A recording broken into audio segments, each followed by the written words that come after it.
بارک اللہ فیک سر. الحمد لله الأول والآخر والظاهر والباطن خلق فسوى وقدر فهدى بيده ملكوت كل شيء وهو يجير ولا يجار عليه أحمده سبحانه وأشكره وأتوب إليه وأستغفره وأشهد أن لا إله إلا الله وحده لا شريك له وأشهد أن محمدا عبده ورسوله صلوات ربي وسلامه وبركاته عليه وعلى آله وأصحابه ومن سار نهجی واقتفى بهدیه الى یوم الدین. اما بعد، ہمارے پاس کتاب الجنائز کا یہ پہلا باب چل رہا ہے، اور یہ باب کافی لینتھی اور لمبا ہے، اور اس کے ہم جو ہے وہ 33 احادیث جو ہے وہ پڑھ چکے ہیں، 33، اور 34 نمبر حدیث پر ہم پہنچے ہیں. اور یہ حدیث جو ہے حضرت عبداللہ ابن عمرو بن العاص رضی اللہ تعالی عنہما سے مروی ہے. وعن عبد الله بن عمرو رضی اللہ تعالی عنہما قال قال رسول اللہ صلی اللہ علیہ وسلم.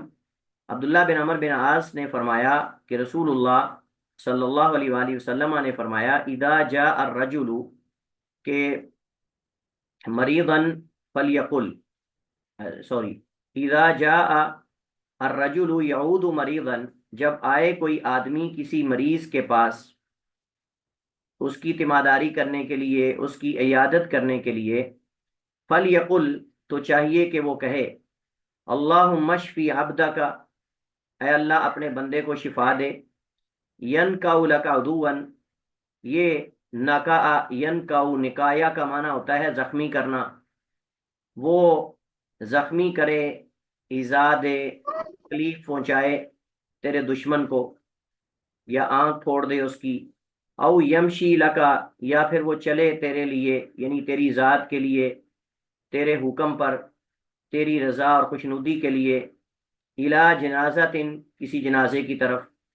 یعنی اگر یہ اس کو تندرستی مل جاتی ہے، شفا مل جاتی ہے، تو خیر کے کام اس سے ہوں گے، اس سے خیر کے کام ہی ہوں گے. یا تو اللہ کی راہ میں جہاد کرے گا، اور جہاد کے نتیجے میں کفار کو زخمی کرے گا اور ان کو تکلیف پہنچائے گا اور ان کی آنکھ پھوڑے گا، اور اسی طرح جو ہے وہ ان کو ایذا پہنچائے گا، اور یہ بھی ہے اللہ تجھے راضی کر دینے والا عمل ہے. یا پھر یہ ہے کہ کسی جنازے کے ساتھ چلے گا، مسلمان کی نماز جنازہ پڑھے گا اور اس کے لیے مغفرت اور بخشش کی دعا کرے گا، اور یہ بھی خیر کا عمل ہے، اور یہ بھی خیر کا عمل ہے. تو اس بندے کو اے اللہ تو شفا دے دے. حدیث ابو داود میں ہے، سنن نبی داود میں، اور حدیث جو ہے وہ صحیح ہے، حدیث جو ہے وہ صحیح ہے. تو اس میں گویا کہ اللہ سبحانہ و تعالیٰ سے اس بندے مریض کے لیے شفا طلب کی جا رہی ہے. اس بات کی آپ سمجھیں کہ یاد دہانی کرواتے ہوئے اس بندے کو کہ وہ جو ہے وہ اگر صحت میں ہے، تندرستی میں ہے، تو اس کو چاہیے کہ وہ نیکی کرے، خیر کے اعمال کرے، کیونکہ اب بیماری کی وجہ سے وہ ان اعمال سے محروم ہے، نہ وہ جہاد کر سکتا ہے، نہ وہ جنازے میں جا سکتا ہے، وغیرہ وغیرہ. تو یعنی یہ دعا مریض کے لیے کرنا یہ مستحب اور مسنون ہے. سوال یہ پیدا ہوتا ہے کہ اللہ کے نبی علیہ الصلوۃ والسلام نے یہاں دونوں چیزوں کو جمع کیوں کیا ہے؟ یعنی ایک طرف تو یہ ہے کہ ین کا لکا عدون، اور دوسرا یمشی لکا الا جنازت، دونوں کو کیوں جمع کیا ہے؟ اس وجہ سے جمع کیا ہے کہ جو پہلا ہے ین کا لکا عدون، تو اس میں یعنی عقوبت کو اتارنا ہے، یا آپ سمجھیں کہ وہ جب صحت مند ہوگا تو اللہ تعالیٰ کے دشمن پر جو ہے اس کا عقاب اتارے گا، یعنی اس کو زخمی کرے گا اور اس کو جو ہے وہ مارے گا.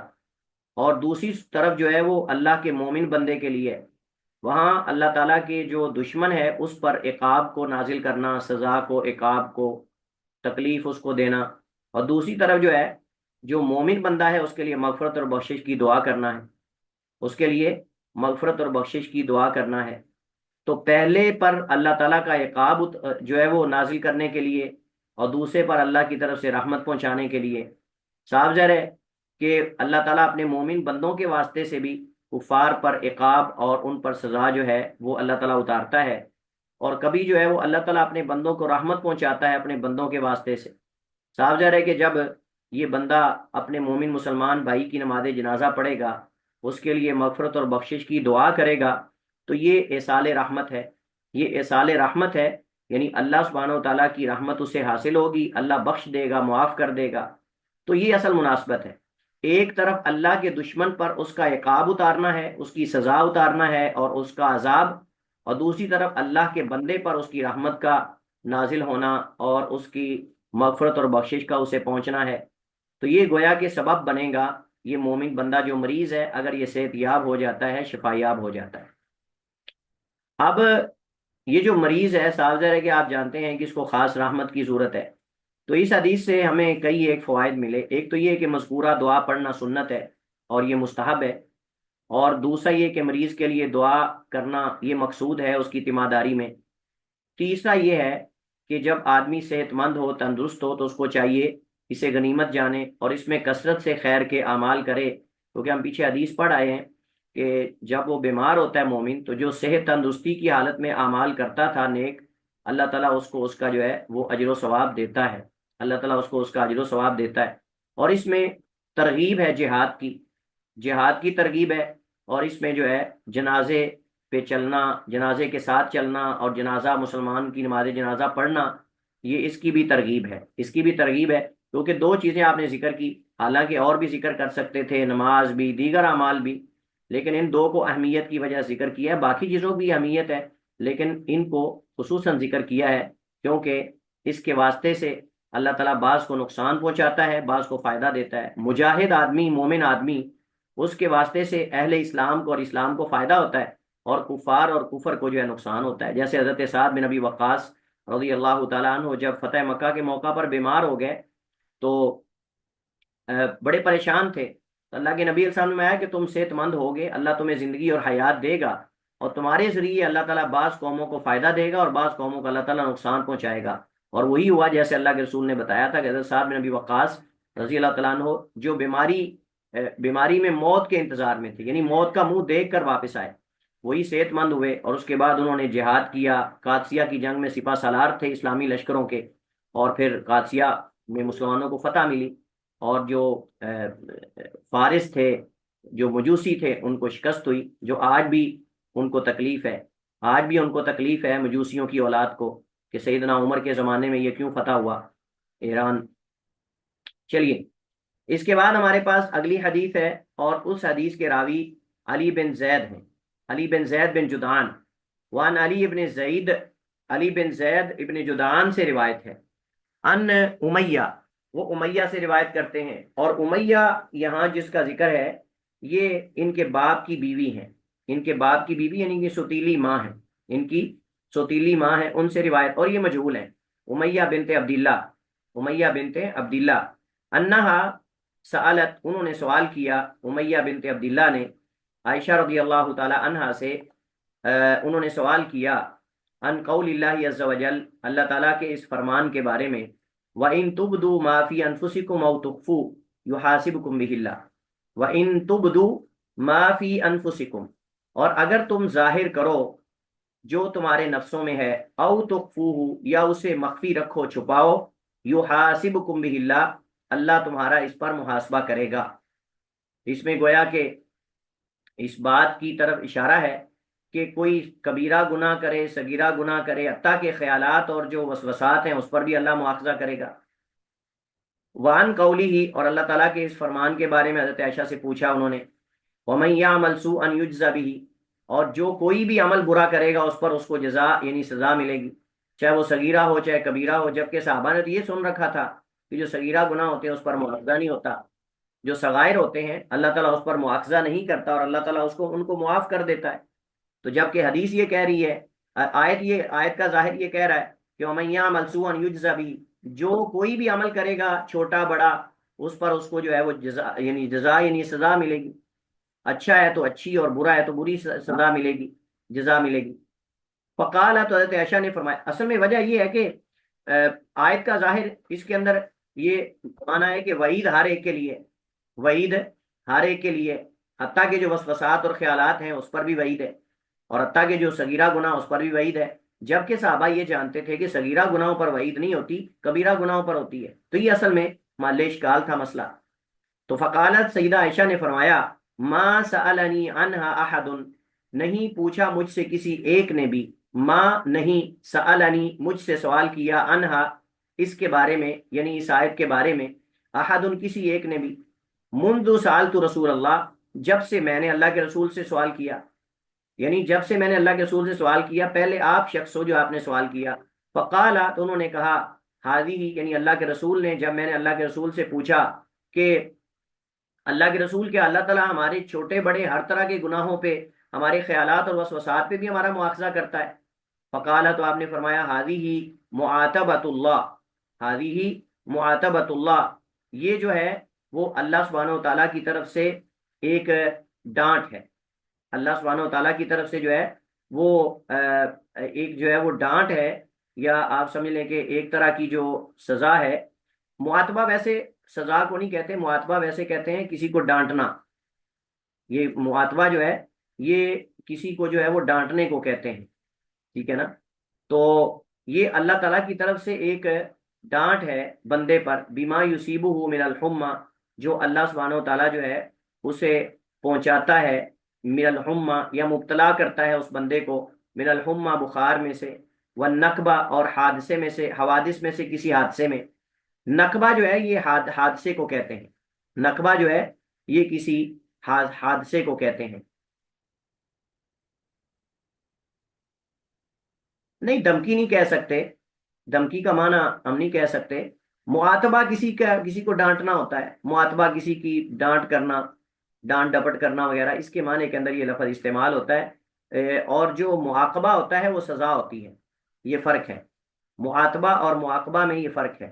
معاتبہ کا معنی یعنی بعض دفعہ پیار اور محبت سے بھی کسی کو ڈانٹا جاتا ہے نا، تو اس معنی کے اندر یہ استعمال ہوتا ہے، اس معنی کے اندر جو ہے یہ استعمال ہوتا ہے۔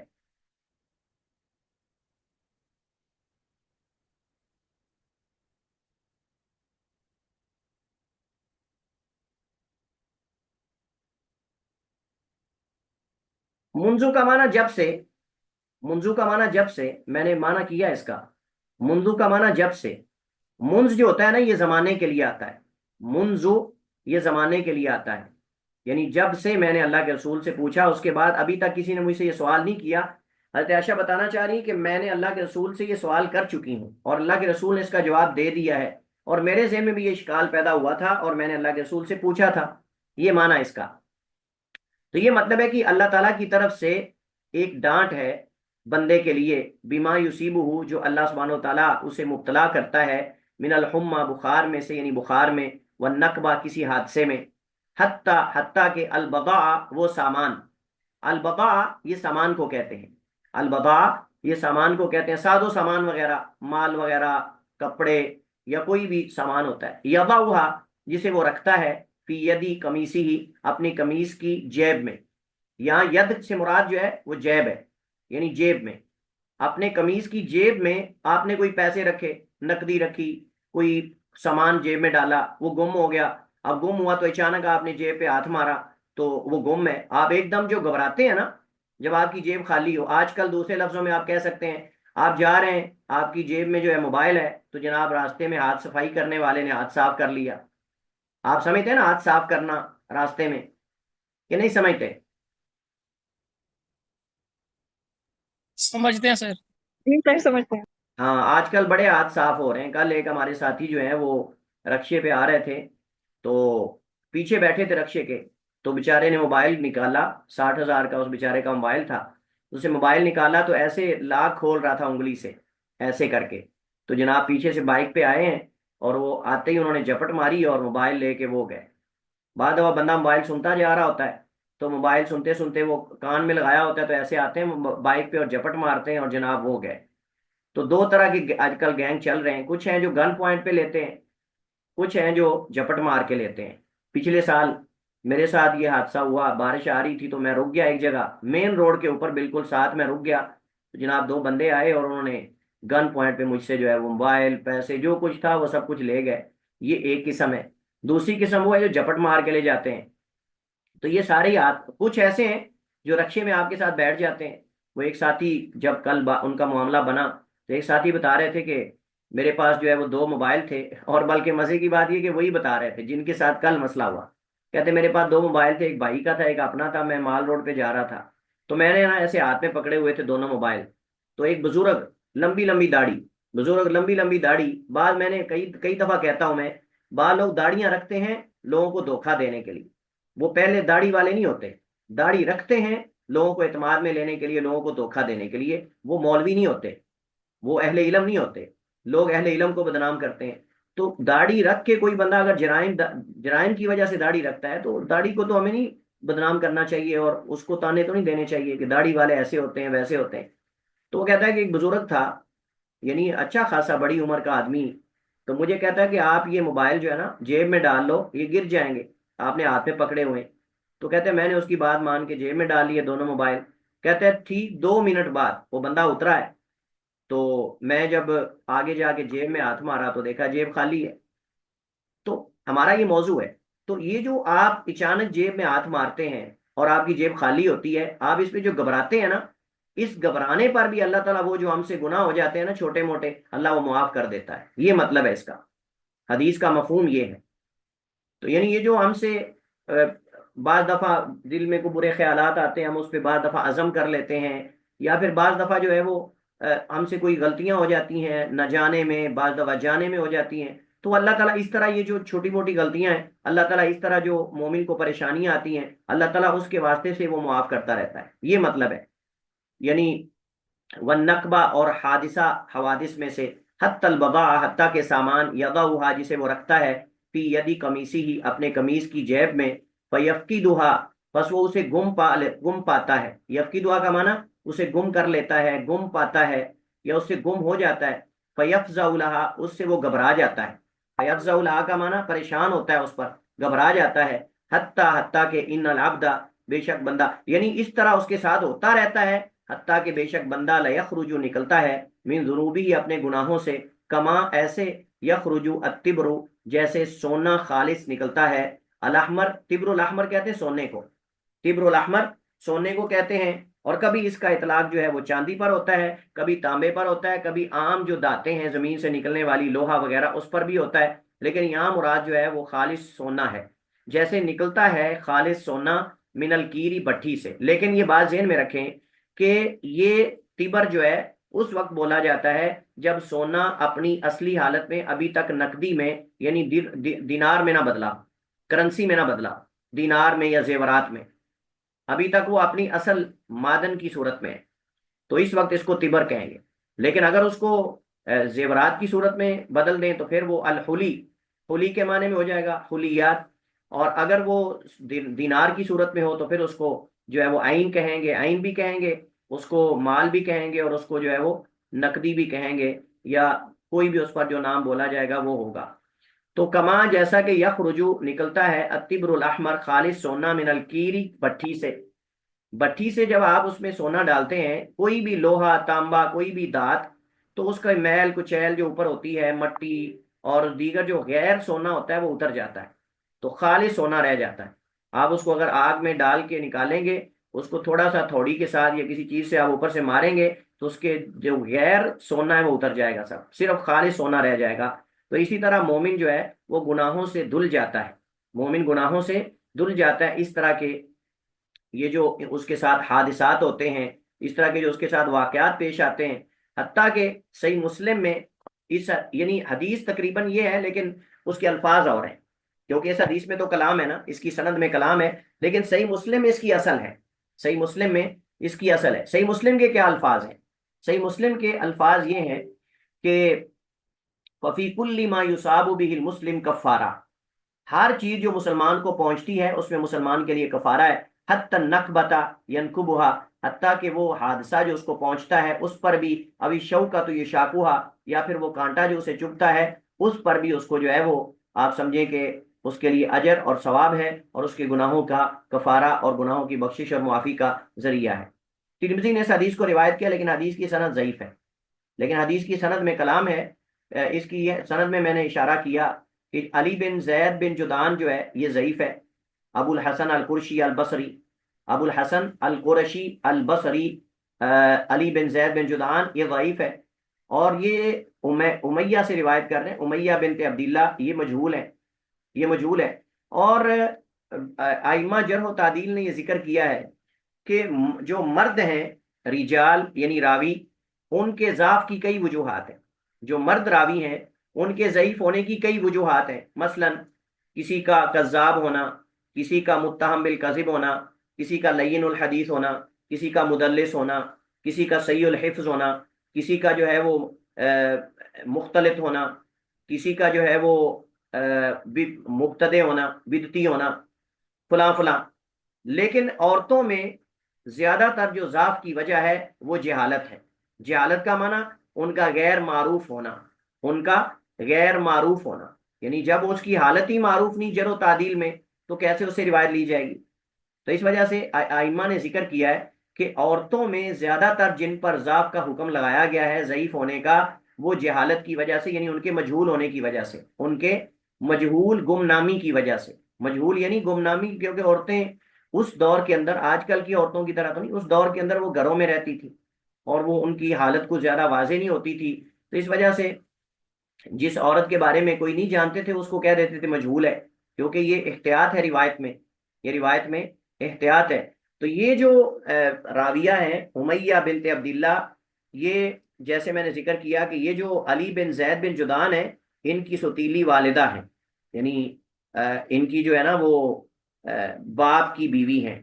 ٹھیک ہے، تو یہ مجہول ہے. اس وجہ سے دو علتیں ہیں جس کی وجہ سے حدیث کی سند ضعیف ہے. البتہ حدیث کے شواہد ہیں، جیسے میں نے ابھی آپ کے سامنے صحیح مسلم کی حدیث ذکر کی. صحیح مسلم کی حدیث نمبر 2574، 2574 حدیث نمبر جو ہے وہ تقریباً اسی معنی میں، اگرچہ مختصر ہے لیکن اسی معنی میں. اور بھی کئی حدیث اس کی تائید کر رہی ہیں، لہذا حدیث حسن لغیری ہی ہے، حسن لغیری کے درجے تک پہنچ جاتی ہے حدیث، اگرچہ سند اس کی ضعیف ہے. یعنی محل استشہاد اور محل استدلال ہے، ممکن ہے کہ اسے استدلال کیا جا سکے. صحیح مسلم کی حدیث کی تشریح میں، صحیح مسلم کی حدیث کی تشریح میں آپ اگر اس کو بیان کر دیں اور اس کے ضعف کی طرف اشارہ کر دیں تو کوئی حرج نہیں ہے، بیان کی جا سکتی. اس کے بعد ہمارے پاس 36 نمبر حدیث ہے اس باب کی. ابو موسیٰ اشعری رضی اللہ تعالی عنہ راوی حدیث ہے. وعن نبی موسیٰ ان رسول اللہ صلی اللہ علیہ وسلم قال، حضرت ابو موسیٰ رضی اللہ تعالی عنہ سے روایت ہے، وہ بیان کرتے ہیں کہ اللہ کے رسول نے فرمایا، لا یصیب عبدا نکبت، نہیں پہنچتی کسی بندے کو، لا یصیب نہیں پہنچتی، عبدا نکرہ ہے کسی بھی بندے کو، نکبتن کوئی بھی مصیبت یا کوئی حادثہ.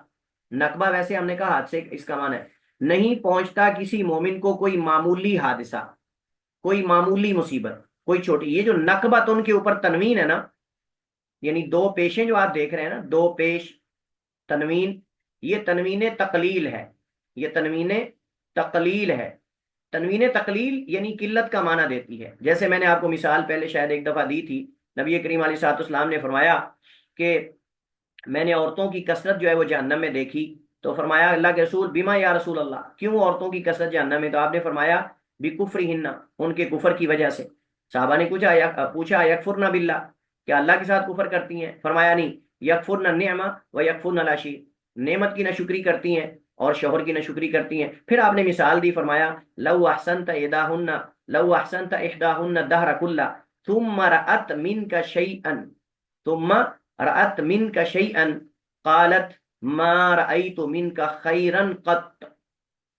آپ ساری زندگی اس پر خرچ کرتے رہیں، احسان کرتے رہیں، پھر آپ سے معمولی، ثم رأت منک شیئا، یہ شیئا پر جو تنوین ہے نا، یہ بھی تقلیل ہے، قلت کے لیے. تھوڑی سی چیز آپ سے دیکھ لے جو اس کے مزاج کے خلاف ہے تو کیا کہے گی؟ ما رأیت منک خیرا، یہاں بھی وہی تنوین ہے، تنوین تقلیل. میں نے تیرے گھر میں ذرہ بھی خیر نہیں دیکھی، میں نے تیرے گھر میں ذرہ بھی خیر نہیں دیکھی. لہٰذا یہ اس عورت کا بیان ہے جو ایسا کرتی ہے، ہر عورت کا نہیں.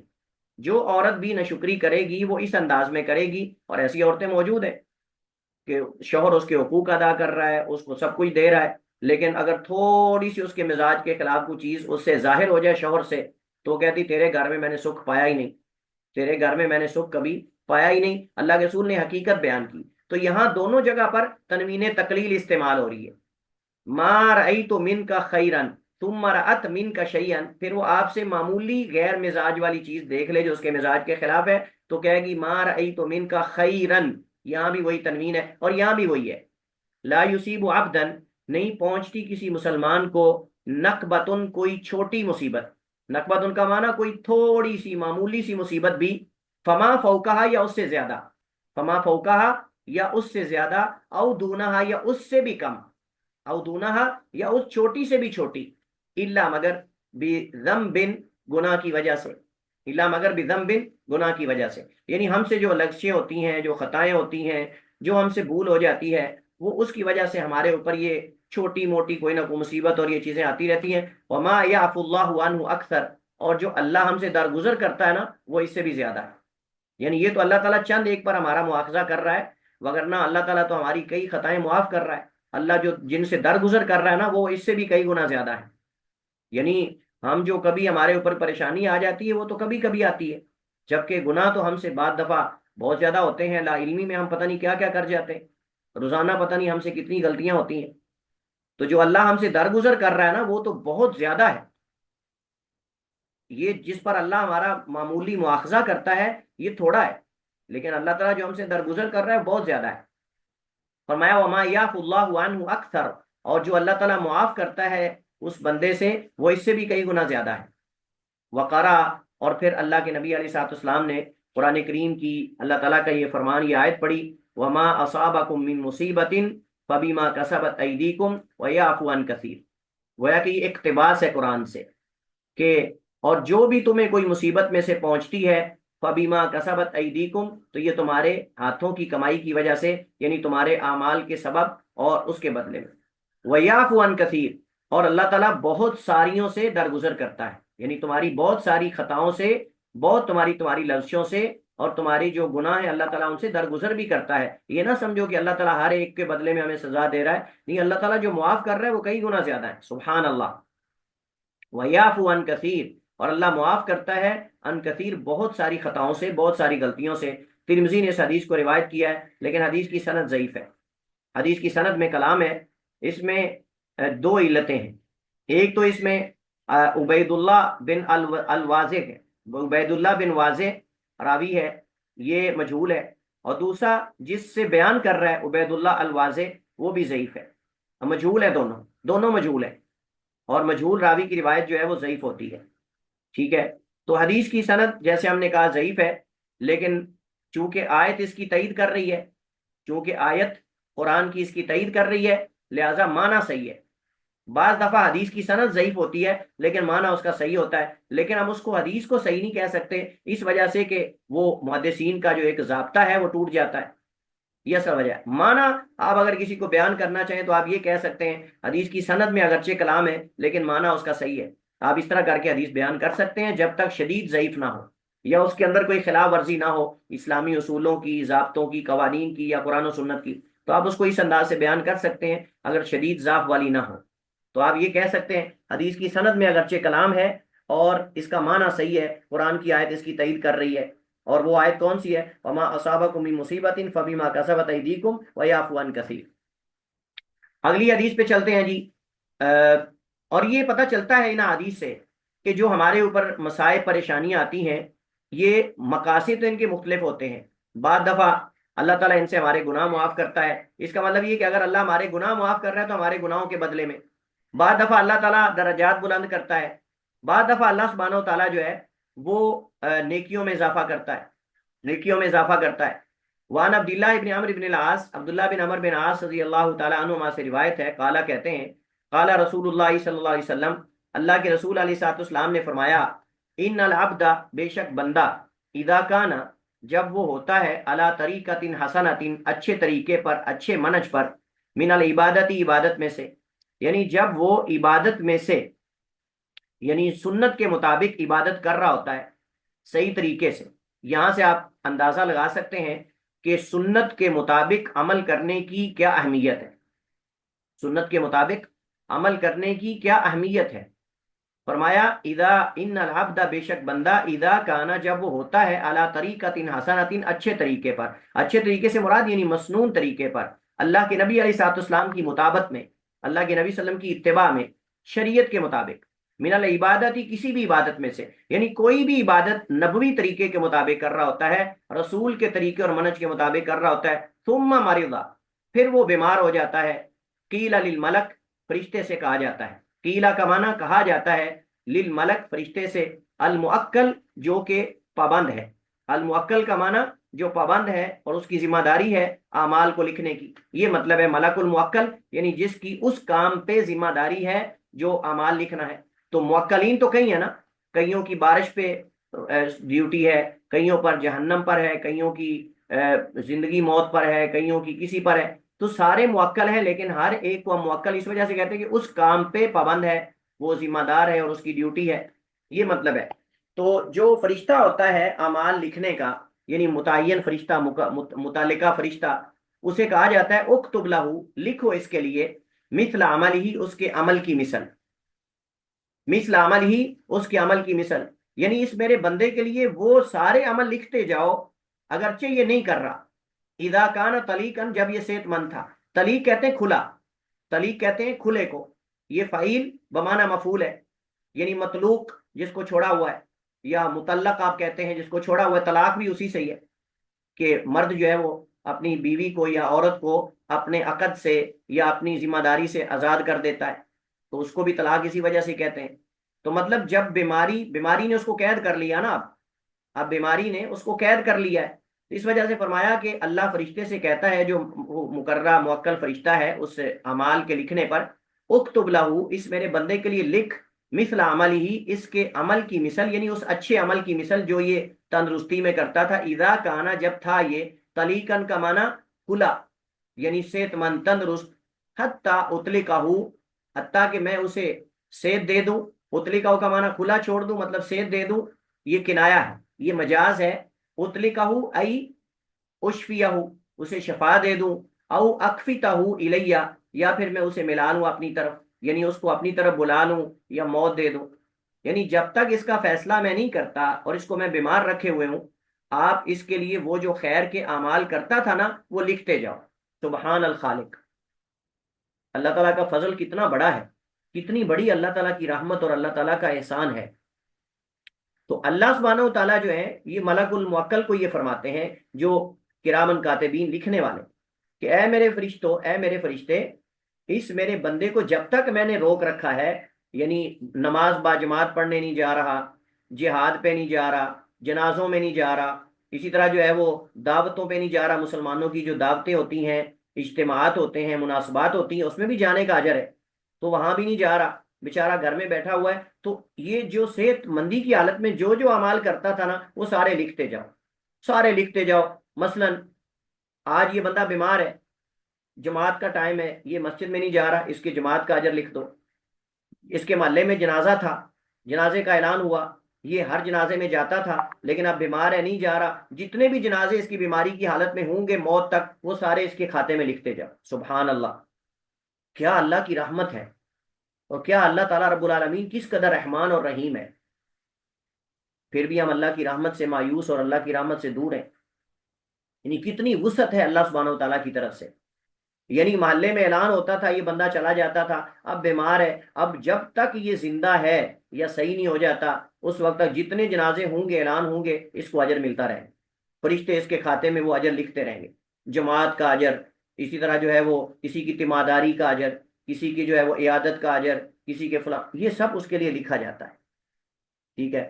تو اس کا مطلب یہ ہے کہ بیماری میں مبتلا ہونا یہ اللہ تعالیٰ کی طرف سے حکمت ہے اور اس میں خیر کا ارادہ ہے، اللہ تعالیٰ اس کے گناہ بھی معاف کر رہا ہے، اللہ اس کے درجات بھی بلند کر رہا ہے، اور پلس اس کو جو اعمال کرتا تھا اس کا اجر بھی مل رہا ہے، اس کا اجر بھی مل رہا ہے۔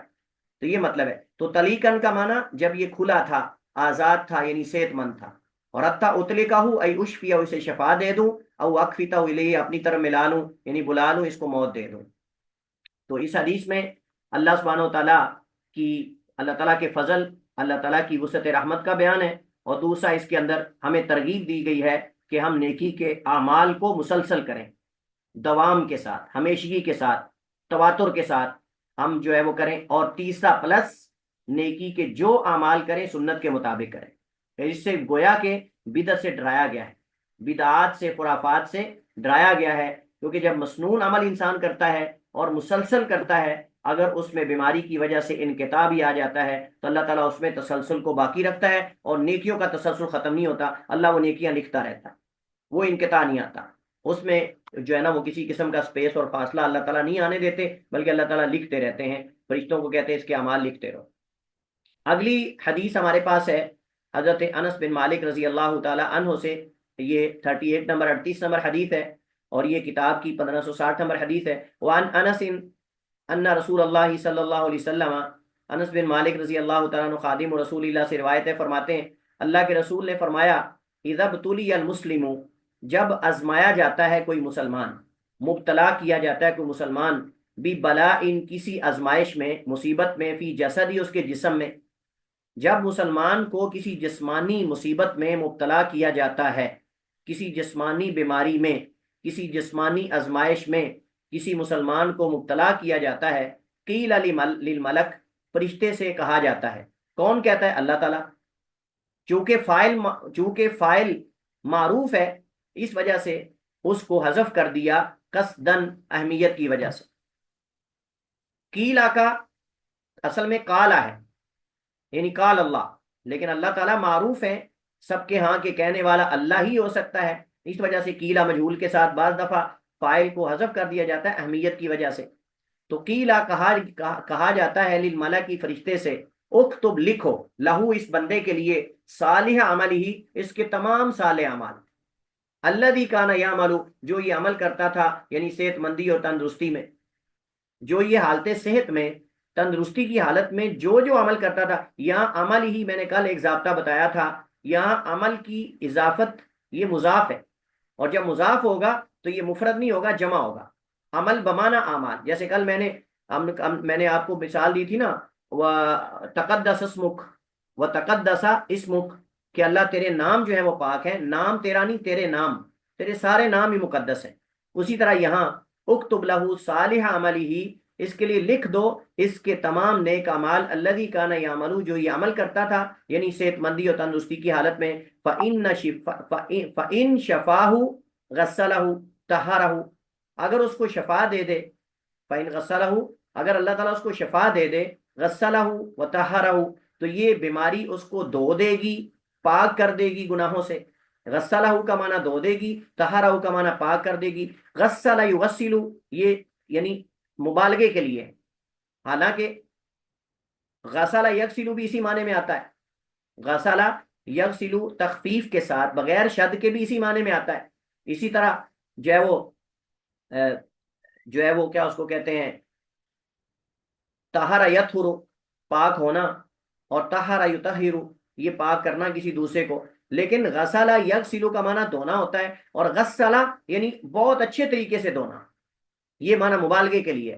فَإِن شَفَاهُ، اگر اللہ اسے شفا دے دے اس بیماری سے، تو غسلہ، تو یہ اس کو دھو دے گی بیماری یا اللہ تعالیٰ، دونوں معنی مراد ہیں، تو یہ مرض اس کو دھو دے گی یا پاک کر دے گی اس کے گناہوں سے یا اللہ تعالیٰ۔ وَإِن قَبَضَهُ، اور اگر اللہ اس کی روح قبض کر لے، غفر لہ ورحمہ، اللہ اسے بخش دے گا، اس پہ رحم کرے گا۔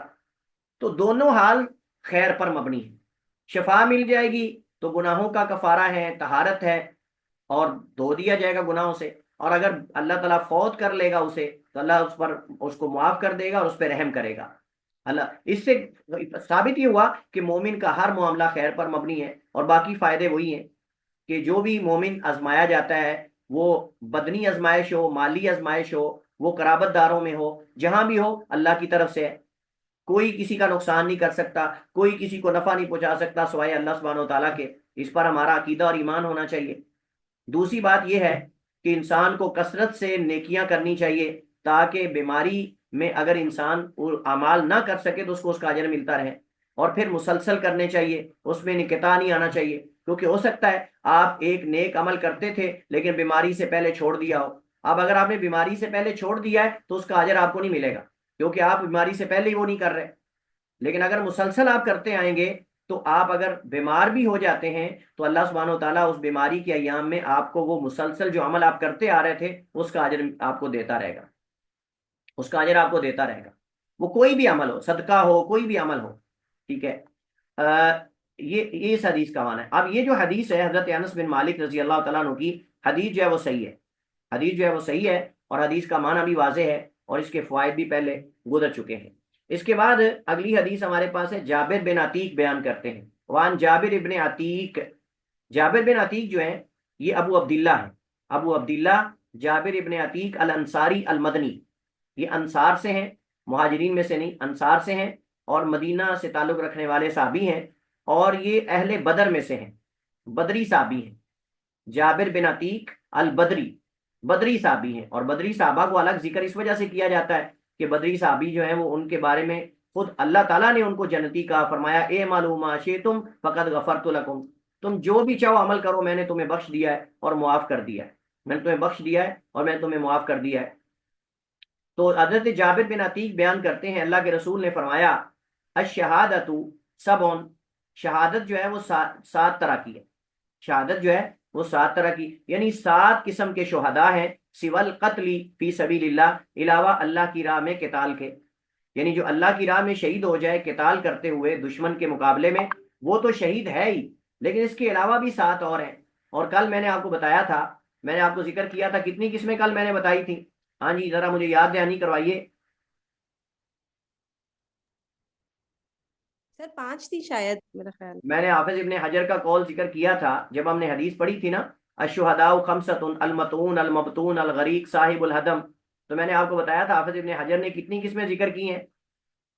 سر 20 اور 18 یا 20 تقریباً۔ 20۔ احسنتی احسنتی ماشاء اللہ، تو 20 میں نے بتائی تھی، حافظ ابن حجر نے 20 قسم کے لوگ ذکر کیے ہیں جو مارکے کے علاوہ بھی شہید ہیں، تو میں نے آپ کو ان میں سے یہ چیزیں ذکر کی تھی جو ابھی یہاں آ رہی ہیں، ٹھیک ہے؟ تو فرمایا کہ الشہادت سبعن، شہادت جو ہے وہ سات قسم کی ہے، سوائے اللہ کی راہ میں شہادت کے یا قتل کے۔ سب سے پہلے فرمایا المطعون شہید، جو طاعون کی بیماری سے مرے وہ بھی شہید ہے، اور اس پر ہم پہلے بات کر چکے ہیں بڑی تفصیل سے۔ والغریق شہید، اور جو ڈوب کر مر جائے یہ بھی شہید ہے، اس پر بھی ہم نے بات کی، ڈوب کر مرنے والا، اور ساتھ جو ڈوب کے مر جاتا ہے اس کو بہت زیادہ تکلیف ہوتی ہے، بہت زیادہ اذیت ہوتی ہے، کیونکہ پانی سانس بند ہو جاتی ہے، اور آدمی جو ہے وہ کچھ کسی کو پکار بھی نہیں سکتا، کچھ بلا بھی نہیں سکتا، کچھ بھی نہیں کر سکتا، اور پیٹ پھول جاتا ہے، اور پھر ڈوب کے مرا تو کہاں گیا، درندوں کے منہ چلا گیا، مچھلیوں کے چلا گیا، کہاں کہاں چلا گیا کوئی پتہ نہیں۔ وصاحب ذات الجنب، اور ذات الجنب کا جو مریض ہے وہ، اب ذات الجنب سے کیا مراد ہے، اس میں دو قول ہیں، ایک قول یہ نمونیا، ایک قول ہے نمونیا، ذات الجنب نمونیا کو کہتے ہیں، بعض کہتے ہیں نہیں، ذات الجنب جو ہے یہ آدمی کے ایک پہلو میں، آدمی کے ایک طرف ایک پہلو میں اندر والی سائڈ پہ پھوڑے نکلتے ہیں، دانے نکلتے ہیں اندر والی سائڈ پہ، جس کو ہمارے آج کل کے لفظوں میں کینسر کہہ سکتے ہیں آپ، یہ ایک طرح کا کینسر ہے، یہ ایک طرح کا کینسر ہے، جس کے اندر جو ہے وہ جسم کے اندر یعنی پسلیوں کے اندر والی سائڈ پہ وہ پھوڑے سے نکلتے ہیں، اور اس سے انسان کو درد ہوتا ہے، تکلیف ہوتی ہے، اور یہ واللہ عالم یہ کینسر کے معنی کے اندر یہ استعمال ہوتا ہے۔ تو ذات الجنب ایک بیماری ہے معروف، تو فرمایا کہ ذات الجنب کا مریض وہ بھی شہید ہے، والمبتون شہید، اور پیٹ کے مرض میں فوت ہونے والا بھی شہید ہے، اور پیٹ میں درد جس کو ہو اس کو پتا ہوتا ہے کہ کتنی بڑی تکلیف ہوتی ہے انسان کو، پیٹ میں درد جو ہے اگر انسان کو ہو تو آدمی دورہ ہو جاتا ہے، دورہ ہونے کا مطلب یہ کہ لوٹ پوٹ ہوتا رہتا ہے، ادھر سے ادھر ادھر سے ادھر، اللہ تعالیٰ محفوظ فرمائے۔ وہ صاحب الحریق، اور اسی طرح جو جل کے مر جانے والا، آگ لگی جل کے مر گیا، آگ میں ڈال دیا گیا یا آگ لگ گئی، خود نہیں لگائی، خود نہیں لگائی، آگ لگ گئی، کسی نے لگا دی، یا جیسے سوئے ہوئے ہمارے کئی ایسے واقعات آپ نے سنے ہوں گے، وہ اس سے ہیٹر سے آگ لگ جاتی ہے، بعد دفعہ شارٹ سرکٹ کی وجہ سے آگ لگ جاتی ہے، یہ پچھلے سالوں میں وہ بہت بڑے قاری تھے پاکستان کے، کیا ان کا نام تھا، ادریس عاصم صاحب،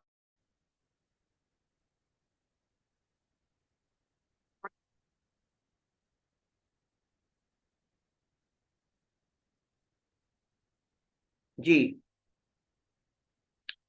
انٹرنیٹ لگتا ہے ڈسکنیکٹ ہو گیا تھا، اس وجہ سے میری آواز جو ہے وہ شاید نہیں آپ کو آ رہی تھی، اور اب شاید میری آواز آ رہی ہوگی۔ جی سر آ رہی ہے۔ چلیے، سارے لوگ جاگ رہے ہیں کہ کوئی بیچ میں سو بھی رہے ہیں؟ ذرا دیکھتے ہیں. ہاں مہک، مہک ہے. جی سر السلام علیکم، میں بول بھی رہی ہوں بیچ میں. وعلیکم السلام ورحمۃ اللہ. سعدیہ، سعدیہ کرن. جی جی سر جی، السلام علیکم. وعلیکم السلام. سمیرہ طارق ہیں. یس سر. سر زویا، سن رہی ہوں. زویا حسین. جی سر. چلیے ٹھیک ہے، اس کا مطلب سارے، مجھے یقین ہو گیا کہ سارے جاگ رہے ہیں ماشاءاللہ. چلیے جی، تو ہم بات کر رہے تھے والذی وصاحب الحریق، جل کے مر جانے والا، یعنی اس کو آگ لگ جائے، جلا دیا جائے، اس پہ پٹرول ڈال دیا جائے، یا جیسے اللہ تعالیٰ معاف فرمائے. تو میں بتا رہا تھا کہ ہمارے پاکستان کے پچھلے سال، پچھلے 1-2 سال پہلے غالباً واقعہ پیش آیا. پاکستان کے بہت بڑے قاری تھے، قاری ادریس عاصم صاحب. وہ بیچارے شارٹ سرکٹ کی وجہ سے، اے سی کی وجہ سے وہ آگ لگی اور اس میں بیچارے وہ جلے اور جل کے فوت ہو گئے. تو اس طرح کے بہت سے واقعات آپ کو، بعض دفعہ گیس، وہ ہیٹر چل رہا ہوتا ہے سردیوں میں، تو وہ رات کو سو جاتے ہیں گھر والے اور وہ گیس چلی جاتی ہے، صبح آتی ہے تو وہ اس سے جو ہے وہ بعض دفعہ آگ لگ جاتی، بعض دفعہ گیس کی وجہ سے مر جاتے ہیں. تو اگرچہ وہ اور معنی میں آئے گا، لیکن یہ کہ بعض دفعہ گھر کے اندر آگ لگ جاتی. مدینہ میں نبی علیہ السلام کے زمانے میں ایک دفعہ آگ لگ گئی. چوہے نے جو ہے وہ، جو چراغ ہوتا ہے اس کے اندر سے جو وہ ہوتی ہے، کیا اس کو کہتے ہیں، اس کی روئی، وہ کھینچی اور جا کے گھر کو آگ لگا دی. تو نبی صلی اللہ علیہ وسلم نے فرمایا کہ یہ فوائسک ہے، آپ جب رات کو سوئیں تو آگ بجھا کے سویا کریں. بہرحال کوئی اگر اس طرح مر جاتا ہے تو وہ شہید ہے. والذی یموت تحت الہدم، اور جو دیوار کے نیچے آ کر کہیں دب کے مر جائے وہ بھی شہید ہے. مثلا زلزلہ آیا ہے، ویسے مکان کی بارش کی وجہ سے چھت گر گئی، مکان کچا تھا، ویسے کمزور تھا، یا زلزلہ آیا، بارشیں زیادہ آئیں، جیسے پچھلے سال بارشیں بہت زیادہ آئیں جنوب پنجاب کے علاقے کے اندر اور کئی گھر گرے. والمرأۃ تموت بجمع شہید، اسی طرح وہ عورت جو حمل میں فوت ہو. جمع یعنی جس نے اپنے پاس حمل کو جمع کر رکھا ہو، یعنی بچے کو. تو مراد وہ عورت جو حمل میں فوت ہو. البتہ بعض نے ایک دوسرا معنی بھی کیا ہے، اور اس سے مراد وہ عورت جو کنواری ہو. بعض علماء نے یہ بھی معنی کیا ہے، جو کنواری ہو، یعنی جس نے اپنے آپ کو جو ہے وہ آپ سمجھیں کہ اپنی عزت کو، اپنی عفت اور پاک دامنی کو باقی رکھا ہو، وغیرہ وغیرہ. ایک معنی یہ کیا گیا، لیکن یہ مرجو معنی ہے اور راجح معنی، کیونکہ دیگر حدیث میں باقاعدہ نفاس کا ذکر ہے. تو وہ عورت جو حمل میں فوت ہو جائے، حمل سے پہلے، حمل کے دوران، حمل کے بعد، تینوں صورتیں میں نے کل ذکر کی تھیں، کل نہیں اس سے پہلے اس لیکچر میں. تو فرمایا کہ یہ بھی شہید ہے. رواہ مالک و ابو داود و نسائی، اسے مالک، ابو داود اور نسائی وغیرہ نے روایت کیا ہے. اور یہ جو حدیث ہم پڑھ رہے تھے، اس حدیث کی سند صحیح ہے. حدیث کی سند صحیح ہے. اور اس حدیث سے کیا پتہ چلتا ہے کہ یہ جتنی بھی آزمائشیں ہیں، یہ بیماریاں ہیں، یہ اللہ تعالیٰ نے اس پر بہت بڑا اجر رکھا ہے، اجر عظیم رکھا ہے. لہذا اس پر مومن کو جزا فضا نہیں کرنی چاہیے، آہ و بکا ماتم نہیں کرنا چاہیے، اور صبر کا مظاہرہ کرنا چاہیے، اور اللہ تعالیٰ سے ثواب کی امید رکھنی چاہیے. تو اللہ تعالیٰ انشاءاللہ شہادت کے درجے پر فائز کر دے گا. لیکن میں نے بتایا تھا کہ یہ شہادت اخروی ہے، دنیاوی نہیں.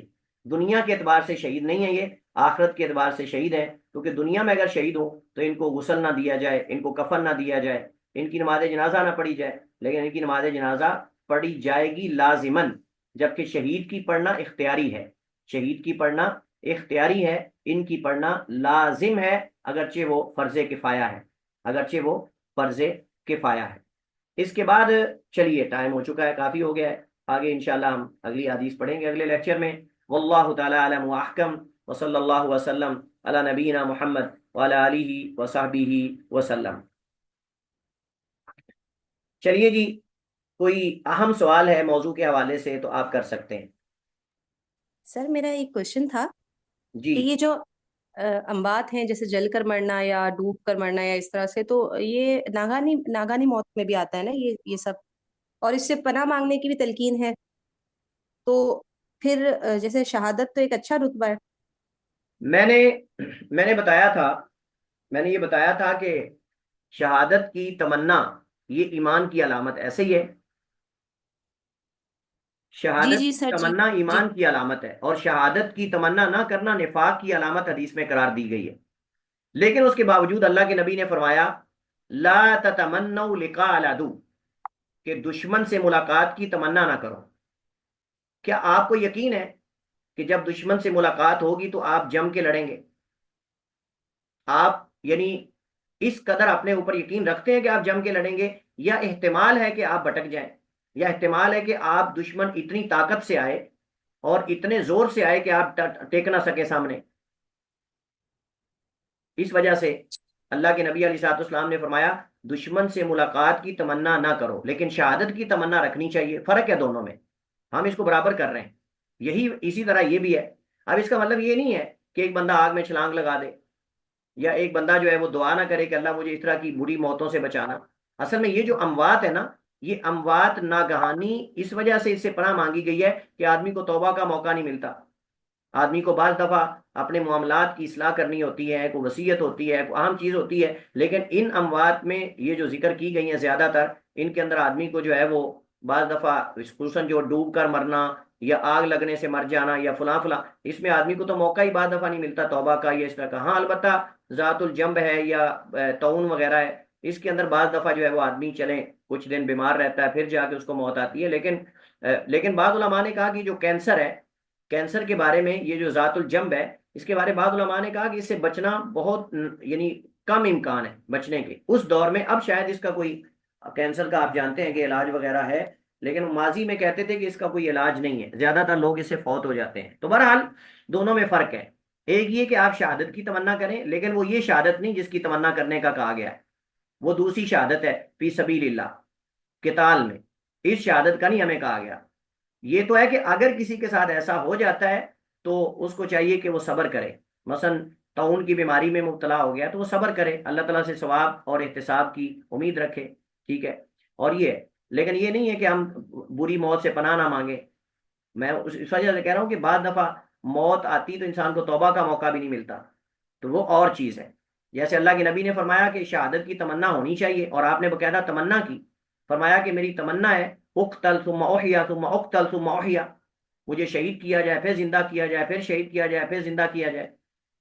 لیکن دوسری طرف آپ نے فرمایا دشمن سے ملاقات کی تمنا نہ کرو، کیونکہ آپ نہیں جانتے کہ دشمن کس طاقت سے آئے گا، دشمن کس تعداد میں آئے گا، کتنی تیاری کے ساتھ آئے گا، اور آپ کی کیا تیاری ہوگی، اور آپ کیا دشمن کے سامنے ٹک سکو گے کہ نہیں، کیا آپ کے پاس قوت مدافعت ہے کہ نہیں.